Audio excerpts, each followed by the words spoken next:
Hi, and welcome once again to the Harmonious Family Life. I'm super excited to have Erica Dimond here today, talking with me on this important topic of self-care, which we are diving in deep to now. And you are an expert, I would say, on this area. This is what you do for a living, and you're many things. You're a life coach, and you're teaching meditation and yoga. You're on live TV. Is it every week? Every Wednesday morning. Yeah. So I'm super excited to have you here, and I'm very honored that you actually made some time to speak with us today. Yeah, why don't we just dive in deep? We're in a season where we were just saying that self-care becomes more and more important, I think, to us, especially busy moms, which is, the audience here.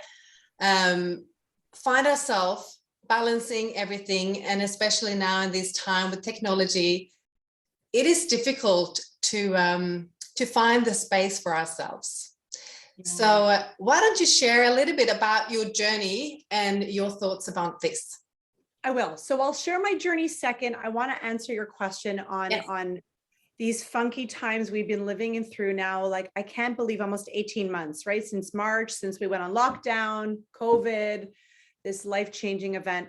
So self-care became even more something that kind of got put on the back burner, because as we started, many people came to work from home. The lines between work and play and personal and professional became really blurry, right? So many of us worked from home. We work where we ate, where our kids were. And so what happened is we became, in the process of this, these kind of machine-like, these multitasking machines. We can do a Zoom call. We can throw in a pot of meat sauce. We can change a diaper, maybe breastfeed a baby, then go back to a meeting. And so we think we're just kind of rocking it. We can do it all, but after a while, it starts to take its toll. And if we are not stringent about our boundaries, and if we don't protect those boundaries, and if we don't decide whatever our hard stop is, whether it's 4 p.m., 5 p.m., 6 p.m., whatever that hard stop is, that we close our computer, we leave the space, we don't return there till the morning, even though we can, it's maybe right there in the other room.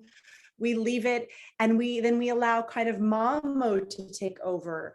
If we're not particular and strict about that, the lines become really blurry, and you may start to notice yourself encroaching burnout, which I'll talk about, which is something that happened to me. And I want to just give a perfect example about what we're talking about. So I'm going to show my age. Mr. Rogers, I don't know if you remember the show Mr. Rogers, Ulrika, but so it's a big show here in North America, and he was he was a family favorite. It was a show for kids that ran for many years, and he would walk through the door as the show would start, and he would take off his kind of work blazer, and he would put on his cozy home sweater, and he'd throw his fancy shoe up in the air, and he'd put on his slippers, and that marked the transition between work and home. And because of everything we've been living through, as I shared, that was his transitional moment. But we don't have those transitional moments anymore, or at least we haven't for a long time throughout COVID. So important to be really intentional. My journey in my work comes from my journey into entrepreneurship started when I was 24. By 26, we were a profit hot 50 company, one of Canada's 50 emerging growth companies. I was the only female CEO on the list. I was a top 30 under 30 entrepreneur. Our company was growing, and I was slowly burning out. I was not in a good place. So I found myself on Sandra's couch. She was my therapist, or Sandra's chair. And what she told me was so wise. And she said, Erica, don't throw water to your flame, and don't dull your shine, and don't take away what makes you successful as an entrepreneur. You're good at what you do. Instead, complement it with a balancing lifestyle. And so that was my journey with yoga and meditation. And my non-negotiable to myself was Steve. He was my yoga teacher that, as an entrepreneur, I invested in twice a week. He came to my house, and my apartment. And when I heard this, so Steve looked like Mr. Clean. He was like bald with a big hoop earring.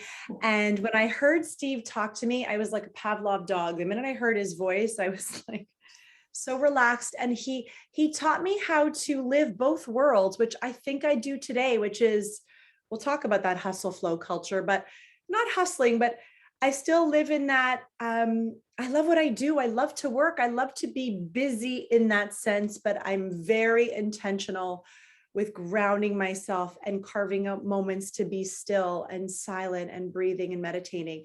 And I never stopped. And after I sold my company and started my next, and my journey over life coaching, and then working on TV and writing a book and speaking to women and giving birth to a digital course, Busy to Bliss, in COVID, and recently giving birth to an essential oil brand, also in COVID, Bliss Essential.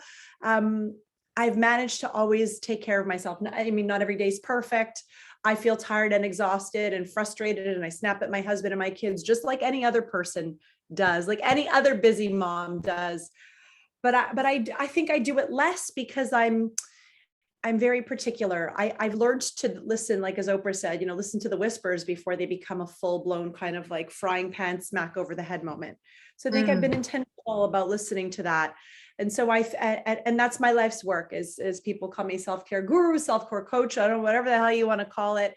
I teach women and, how to access and prioritize self-care. And one more thing, I'm sorry, I love sharing tips. I'm sorry, I'm gonna let you speak. The last thing I want to say is that self-care is often thought of as this kind of like trendy word where we equate it with like this, fabulous spa weekend or a massage.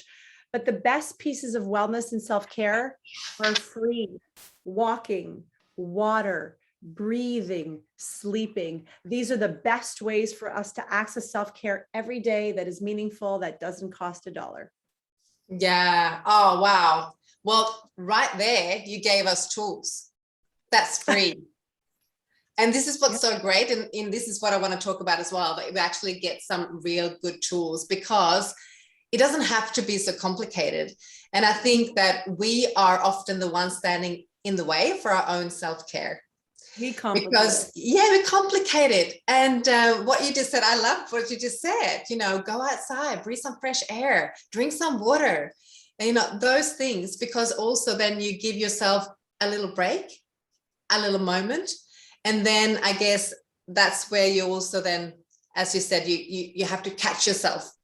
Sure. And that's what I call white space in your calendar. So it's important not to schedule, moms, in your day. We often overcrowd our calendars from thing to thing to thing to thing, whether it be work meeting or personal or whatever it is. It's important to carve out white space where it's nothingness, where it's just a moment to breathe. It's a moment to ground yourself. So that's really, really important. Yeah. But self-care is also, and we'll get into that, self-care is also doing things that don't feel very pleasurable in the moment, right? Like diving deep into our finances and looking for a way to pay off debt, or breaking up with a toxic friend, or changing career paths. So sometimes it's our short-term pain for our long-term gain, and make no mistake, that is absolutely self-care. Yeah. Wow. That's a new one. I don't think that a lot of people think of self-care like that. Oh yeah. That's actually, that's a very important part of it, I guess, because if you're not happy where you are, you might need to change something. And that could mean discomfort for a little while. Absolutely. Well said. Exactly. Yeah. Yeah. No, I love that. And you also, I think that what you just shared as well is, that you don't have to give up your own light or something like that. You said this therapy was saying, don't dull your shine. You don't have to stop doing what makes you feel successful or what you love to do. I learned that it's just balancing it all. And I think, so how do we do that then? Because I also know that you work with time management, because I think this is what's so difficult, like this self-discipline. Like you said, we're so good at having schedules, and yes, schedules are really great, but when we pack it too much, and how do we? So a few things. So it starts with a great morning routine, I think, because when we start our day off feeling really shitty, we didn't, I'll talk about the 5 pillars of well-being, but if we can do, I call it the mom, hour of power, or power hour. If you can't take an hour, take 30 minutes. And I talk about the importance of rising 30 minutes before the people in your house. Hal Elrod has a really amazing book and whole movement called The Miracle Morning. And he talks about the morning savers, the lifesavers, and they are actually acronyms. And I'll quickly go through them. So he says, in a perfect world, if you can do 10 minutes of each saver, and he talks about all the research of people who have changed their lives and financial abundance and all these amazing things have happened when they've followed the miracle morning. So S stands for silence. So that is any, kind of meditation that you can do, any sort of prayer, silence. A, affirmation, any affirmations about I am going to work hard knowing I'm going to work hard and surrender, knowing that whatever finds me is meant for me. So affirmations. V is for visualization, visualizing the day you want to have, visualizing the life you want to have. E stands for exercise. So any kind of movement in the morning is incredible. R stands for reading. So it can be a smutty book that you're reading, like a romance novel that you love that will lift your mood, or reading something inspirational or empowering. And last S, the savers, is for scribing or writing or journaling or some sort of gratitude. So those, and he says you can do as little as 1 minute each, a 6-minute miracle morning practice for your day. So that's a great way to carve out, self-care. My prescription is 30 to 60 minutes a day of self-care, whatever you deem pleasurable, as a non-negotiable. So that means looking at your calendar and seeing what you can shed, not forever, for this semester or for this time. And then self-care is a lot in, is pretty much everything in how you dabble or exist in the 5 pillars of well-being. And that is what you eat, how you sleep, how you move, how you manage stress, and how you connect socially. So how you eat, if you're eating like shit, like garbage, you're not going to feel in vitality and flow. If you're not sleeping, restorative sleep, we know the immune system goes, everything goes. We age when we're not sleeping. It's not good. What you eat, how you sleep, how you move. And so Harvard Medical School, Mayo Clinic says that we should be moving our body in 30 minutes a day of moderate physical activity, or 150 minutes a week as a rough estimate if you're looking for it. So how we move, we want to move our body. We want to get the stress out. We want to keep our temple fueled and, full. So each day you see how you move, how you manage stress, any sort of breathing or meditation practice. That's my number one tip. If I leave you with anything, it's to create a breathing practice, and how you connect socially. So we're learning more and more. We know the studies on those who isolate, who work all day, who sit at their desk, who don't get out for lunch, who don't make time. We know that the communities where there's like the mahjong groups and the card groups and like the book clubs, those are the communities where people are living the longest, when we're connecting with other people, socially. So those are really important. Those 5 pillars of well-being will dictate a lot how good you feel and how abundant you feel. Yeah. So I'm thinking also of another word, guilt, like the mum guilt, or I'm spending time with myself a whole hour a day. I know that a lot of moms feel like, firstly, it's fine to carve out that time. But also when they do it, it's like a little voice saying, oh, I should be doing something else. So could you speak into that, some tips that you could? It's called stop masturbating and shooting yourself. I like to say stop masturbating. I must be, and I should, and shooting yourself, right? So all my answer will be quick. It's just, so if you think you shouldn't do it, keep doing that, and then see how that's going for you. It's not going to go so well. So if you keep up with that and you keep suppressing your needs and ignoring yourself, you're not going to find yourself in a good place. So I say start to recognize that before you get there. 30 minutes a day. So for me, I have an evening routine. I take a bath every night, essential oils. I read something.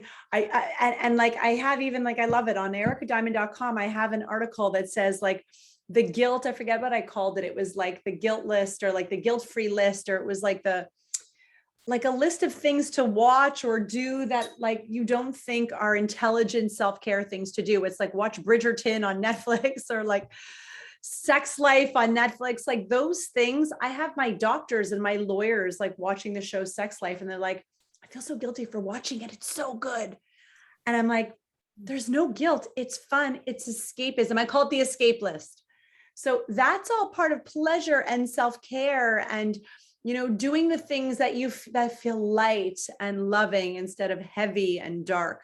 So like, it's important. It's about getting intentional in your calendar. And I talk a lot about this in January, we launched my 30-day, again, Busy to Bliss. It's a 30-day self-care transformation for busy women who want to reclaim their time and energy. So we talk about that, how to get into your calendar so that you have time to do the things that you want to do. It's important. Mm. Oh yeah, super important. So another thing then, discipline. Because always that's the fourth week of my transformation, which is habit stacking, discipline. How do we make sure that we continue? How do we have the discipline to do it? So that's such a good question. So talking about discipline and habit stacking, I don't know if you or your audience knows that it takes about 21 days to start forming a new habit, and about 66 days up to about 6 months for it to start to become more automatic. So how do we become disciplined enough for it to become more automatic? And I'll share a tip that I think you'll understand. So the habit of smoking. So smoking is often tied to after a meal or with your morning cup of coffee, and the lock is very strong between the habit and the cue and the trigger and all that whole system of, I get up, my cup of coffee, I'm craving my cigarette, or I had dinner and I'm craving my cigarette. The same way that lock and habit and trigger is so strong is the same way that you can begin to formulate it for good habits. Like waking up I wake up in the morning, I brush my teeth, and then I meditate. I go to bed at night. As the last thing before I go to bed, I lay my clothes out, my workout clothes for the morning, to ensure that it's more inviting for me to get up and do it. I leave my gratitude journal before I go to bed on my night table. So when I get up, I lie in bed. Right away, I start to 3 things that I'm grateful for. So you start to attach the trigger, the cue to the habit. And then over time, you start to create new patterns, new pathways, new habits. So that is part of the discipline, and it starts slowly and we're good. And then we fall off, I say, our wellness wagon. It's about coming back, starting from day one. So I teach all this in the course. It's about watching the lesson over again. It's about going back to basics in the beginning. So good.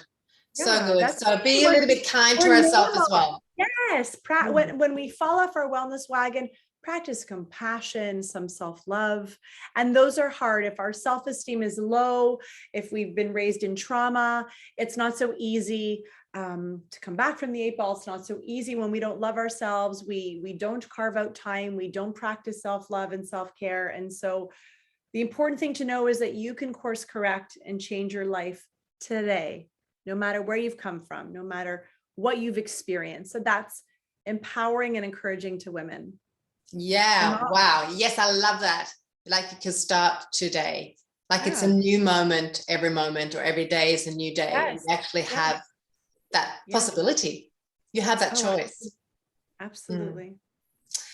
Oh, so beautiful. Is there any last words that you want to share with us, or any practical tools you want to give us? Practical tool. I didn't touch on meditation, and that's my most powerful tip. I would love to encourage, I don't care if you feel chill and relaxed or you're stressed and on the rat wheel. I want to encourage everyone to go to their phone or their iPads or whatever and download the app Insight Timer or Breathe, BREETHE. And as the last thing you do before bed, I want you to look for a guided sleep meditation. So if you're new to meditation, I would only recommend like a breathing exercise of 2 minutes, but I want everyone to do this because the sleep meditation will help with 2 of the 5 pillars, how you manage stress and how you sleep. So I want you to, as the last thing you do for bed, there's no one in the world who can tell me they have no time for this. I'm not asking you to do this during your day. It is the last thing you do after you've read your escape list, after you've had sex with yourself or your partner, I don't care who, after you put your kids to bed, after you brush your teeth, get into bed. Put the blankets up to your neck, put your earphones in, put on a 30 to 45-minute guided meditation. Listen to what the teacher is telling you. And then it starts to cue, you're going to start to rewire your brain for more joy and calm. It's going to help you with sleep and with stress. And so it's a matter of playing with the meditation teacher until you find something that you enjoy, you find a voice that you like. I'm going to give a couple of names. But it may not resonate on day 2 or day 7 or day 12, but I promise you by day 16 or 17, if you stick with it, you're going to be a new person by day 21. You are going to feel more calm. You're going to sleep better. If you can I have a brand new line of essential oils. They are the highest quality, purest, therapeutic grade essential oils on the market. I don't talk about the competition, but once you try these, I have a sleep blend. I encourage you to diffuse it 30 minutes before bed and then put the meditation in your ears. So if you go to blissessential.co, it's called Sleep Easy. So if you can marry the essential oils with breathing, you are going to change your life. So that is a major tip. My favorite meditations, I'm a meditation teacher and insight timer, so you can find me. But my favorite of all is Glenn Harrold, GLE 2 N's, NN Harrold, HARR. So 2 N's and 2 R's. And I love Andy Hobson. He's also amazing. And I love David G, J-I. Those are 3 fantastic meditation teachers. I don't know why all men, just random and coincidence. I love them. But listen to them, get to know Glenn Harrold has a lot of his meditations on Breathe. He also has his own app called, I think, Sleep Well or Rest and Restore. He does hypnotherapy. So don't get scared by the word hypnotherapy. He will help you find restorative sleep again. These are really powerful tools. If you can combine essential oil use with meditation, you're going to feel better. It's a guarantee. Oh yes, yeah. I love essential oil, because that goes directly. You have to check out Bliss Essential. You're going to love them. They come from 12 countries around the world. They're all third-party lab tested and certified in the United States, bottled in Canada, shipped for free to North America, to your door. Check them out. They're changing lives. It's incredible. It helps with stress, anxiety, energy, abundance, sleep, immunity. So we're hitting all the high notes for women. Yeah. So self-care in a little bottle. And in your ears, in your ears, yeah. So it's a gift that we give ourselves. And your nose to breathe, breathe, take in oxygen to start to calm your central nervous system down, to start to activate your parasympathetic nervous system. And then maybe also our phone, put that away. Oh, our phone is charged. Hello, people in another room, yes, not near us. So we're not tempted because the blue light blocks our production of melatonin and then it's hard to sleep. So we want all charging stations out of the room. We also want to, of course, unplug or power down minimum 60 minutes before bed. Yeah. If you struggle. Good finish. Yes. Yeah. So much there. Lots of it. Thank you so much for being here today. Thanks, Erica. And yeah, and thank you for all the great tips as well. So we're full of that. And 21 days, we can be new people. Thank you so much, Erica. We could start to be new people.